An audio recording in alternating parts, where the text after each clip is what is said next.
आपको मेरी उम्र बहकावे में आने वाली दिखती है क्या?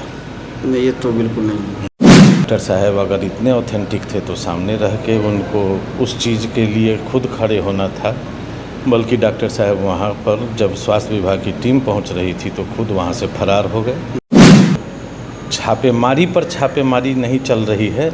उनके यहाँ से एक मुझे लिखित शिकायत प्राप्त हुई थी एक मरीज की। विभागीय आदेश मिला कि खानपुर प्रखंड में जितने भी नर्सिंग होम चल रहे हैं वो अवैध भी हो सकते हैं और वैध भी हो सकते हैं।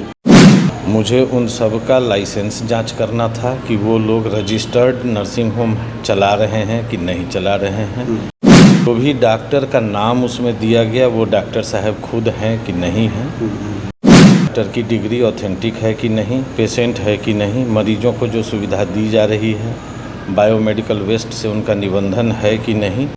आज हमारी मौजूदगी पीएससी विभाग के सर हैं और जानकारी लेते हैं जो नारायण सेवा सदन के द्वारा जो आरोप लगाया गया है कितना तथ्य सही और गलत।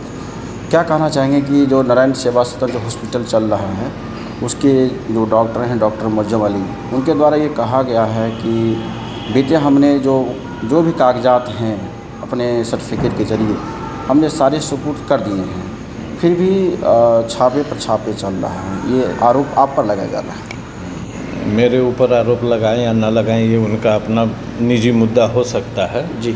मुझे विभागीय आदेश मिला कि खानपुर प्रखंड में जितने भी नर्सिंग होम चल रहे हैं वो अवैध भी हो सकते हैं और वैध भी हो सकते हैं। मुझे उन सब का लाइसेंस जांच करना था कि वो लोग रजिस्टर्ड नर्सिंग होम चला रहे हैं कि नहीं चला रहे हैं। जो भी डॉक्टर का नाम उसमें दिया गया वो डॉक्टर साहब खुद हैं कि नहीं हैं, और डॉक्टर की डिग्री ऑथेंटिक है कि नहीं, पेशेंट है कि नहीं, मरीजों को जो सुविधा दी जा रही है बायोमेडिकल वेस्ट से उनका निबंधन है कि नहीं। इन्हीं सब बाबत में बहुत सारा ऐसा पॉइंट्स था जिसमें सिविल सर्जन महोदय के आदेश के मुताबिक जांच किया गया था। उसी में नारायण सेवा सदन का भी जांच किया गया। नारायण सेवा सदन में एक डॉक्टर एम अली हैं, उन्होंने एक अपना डिग्री दिया जो कि एक आयुष चिकित्सक का है, और नर्सिंग होम के प्रमाणीकरण का उन्होंने कोई भी वैध सबूत नहीं दिया, कोई पेपर ही नहीं दिया। और छापेमारी पर छापेमारी नहीं चल रही है। उनके यहाँ से एक मुझे लिखित शिकायत प्राप्त हुई थी एक मरीज की कि उस अस्पताल में उन्हीं के द्वारा एक एक्सीडेंटल मरीज था, उसको बंधक बना के वहाँ रखा गया था। बंधक इन नारायण सेवा सदन में जी। और उससे 26,000 रुपया उसका चार्ज बनाया गया था, जिसमें 6,000 वो दे चुके हैं, 20,000 रुपया और उनसे मांगा गया था। और जब जाके यहाँ देखा गया, पहली बात कि उस मरीज को रोकने के लिए उनकी डिग्री सफिशिएंट वहाँ नहीं है, ना ही अस्पताल में ऐसी कोई सुविधा है। तो उस मरीज को हमने अपने हॉस्पिटल में शिफ्ट किया और आज उसको सदर अस्पताल सिटी के लिए भेज रहे हैं। और डॉक्टर साहब अगर इतने ऑथेंटिक थे तो सामने रह के उनको उस चीज़ के लिए खुद खड़े होना था। बल्कि डॉक्टर साहब वहाँ पर जब स्वास्थ्य विभाग की टीम पहुँच रही थी तो खुद वहाँ से फरार हो गए। और वहाँ उन्होंने उस मरीज को नारायण सेवा सदन में रख कर जो पुर्जा दिया वो कोई ताजपुर के अस्पताल का पुर्जा था। नारायण सेवा सदन का तो उन्होंने पुर्जा भी उसको नहीं दिया था। यही सब बातें हैं। मैं अपने हॉस्पिटल में किसी अन्य का पुर्जा दे रहे हैं। जी, कोई अस्पताल था ताजपुर में, नाम हमको याद नहीं आ रहा है, उसका पेपर देखने से हम बता पाएंगे। अच्छा, ये क्या कहेंगे कि जो उनका कहना है, हॉस्पिटल के जो भी लोग हैं उनका कहना है कि कहीं न कहीं आसपास के जो हॉस्पिटल चल रहे हैं उनके बहकावे में आकर इस प्रकार की जांच पर जांच चल रही है। आपको मेरी उम्र बहकावे में आने वाली दिखती है क्या? नहीं, ये तो बिल्कुल नहीं। हर चोर अपने आप को साफ करने के लिए कभी पुलिस पर इल्ज़ाम लगाता है, कभी कहीं और इल्ज़ाम लगाता है। मेरा काम अभी तक अस्पताल बंद करना नहीं आदेश मुझको मिला। मुझे आदेश था कि अस्पताल की वैधता की जांच करके उससे जो भी पेपर हमको मिलेगा मैं उस पेपर को सिविल सर्जन साहब के ऑफिस में भेज दूंगा। वो मैं भेज चुका हूँ अपने मंतव्य के साथ। अभी तक जो पेपर डॉक्टर साहब के द्वारा जो दिया गया है उसमें क्या तथ्य लग रहे हैं, कितना सही है? अब ये तो विभाग जांच करके बोलेगा, सही गलत बोलना मेरा काम नहीं। उन्होंने जो भी पेपर मुझे दिया, इसके पहले जब मैं जांच में गया था उस दिन भी वो वहाँ पर उन्होंने मुझे कोई पेपर नहीं दिया। पेपर उन्होंने एक अपना डिग्री यहाँ पहुँचाया था, वो हम सिविल सर्जन ऑफिस को भेज चुके हैं। अब उस पर उनका मंतव्य जैसा भी आएगा उस हिसाब से अगर मुझे कोई आदेश आएगा तो मैं करूँगा, नहीं तो वो विभाग से जिसको वो आदेश देंगे वो करेंगे। फ़िलहाल कल की घटना में डॉक्टर साहब का बहुत बड़ा दोष है, क्योंकि मरीज़ जिस हालत में था और जो हालत में जिस कमरे में था वो अपने आप में एक भयंकर इन्फेक्शन का घर है।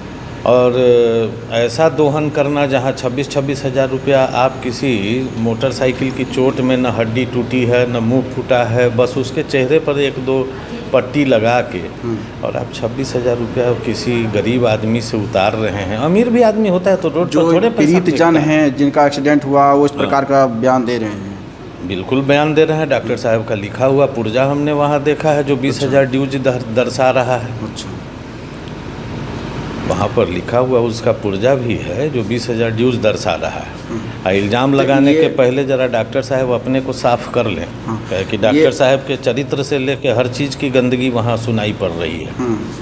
ये बात आपको मैं स्पष्ट बता दूं। खैर उन चीज़ों से मेरा मतलब नहीं, मेरा मतलब मरीज़ से था। मरीज़ को मैं उठा लाया हूं, चाहे तो आप मरीज़ देख सकते हैं। मरीज़ अभी यहाँ। अच्छा, मैं मरीज़ से भी बात कर लूँगा। लास्ट 1-2 क्वेश्चन और मैं जानकारी ले लेता हूँ आपसे। बोलिए कि जो वहाँ पर आपके द्वारा जो जांच पड़ताल किया गया, ये पहली दफ़ा था या कई और बार? मैं दूसरी बार वहाँ गया था। अच्छा, लगभग 1 महीना पहले मैं वहाँ गया था। डॉक्टर साहब उस दिन वहाँ मिले नहीं थे और कल तो मैं शिकायतकर्ता के कंप्लेन पर गया था। कल मैं अपने तो पहली दफ़ा में आपको क्या कुछ तथ्य जानकारी मिला? कोई तथ्य नहीं। वो नर्सिंग होम वो एक ओपीडी चलाने के लायक जगह नहीं है।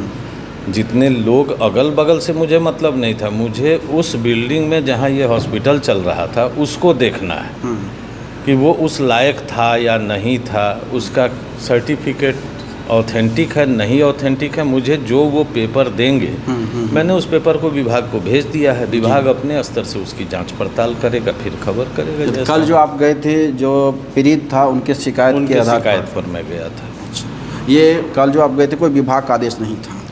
कल किसी विभाग का आदेश नहीं। विभाग का आदेश एकदम सर्वोपरि और हमेशा है कि इस पूरे प्रखंड में मैं यहाँ का चिकित्सा प्रभारी हूँ और प्रखंड में अगर किसी रोगी के साथ गलत हो रहा है तो वहाँ मुझे देखना है। और जब रोगी के परिजन शिकायत कर रहे हैं तो वहाँ मेरा जाना एकदम फर्ज बनता था। क्या कुछ मानक होगा ये हॉस्पिटल चलाने के लिए? हॉस्पिटल चलाने के लिए मानक है कि सबसे पहले आपका नर्सिंग होम या हॉस्पिटल जिस स्तर पर भी आपने खोला है वह विभाग के द्वारा रजिस्टर्ड होना चाहिए। आपका बायोमेडिकल वेस्ट, जैसे आप सिरिंज यूज करते हैं, रुई यूज करते हैं या पट्टी यूज करते हैं, कहीं खून लगता है, कहीं कोई संक्रमण होता है, उसको खुले में नहीं फेंकना है। उसके लिए बायोमेडिकल वेस्ट की संस्था है, उससे आपका निबंधन होना ज़रूरी है। अगर आप रोगी को भर्ती करते हैं तो आपका फायर डिपार्टमेंट से एग्रीमेंट होना ज़रूरी है। फायर एक्सटिंग्विशर वगैरह वहाँ होना चाहिए। आपका बेड होना चाहिए। आप जैसा नर्सिंग होम प्रोड्यूस कर रहे हैं उस हिसाब से बेड होना चाहिए, सुविधाएं होनी चाहिए।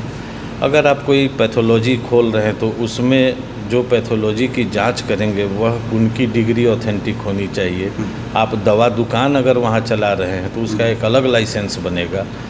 और डॉक्टर जो उसमें काम कर रहे हैं उनकी डिग्री वैध होनी चाहिए। Registration medical council of India से होना ही चाहिए।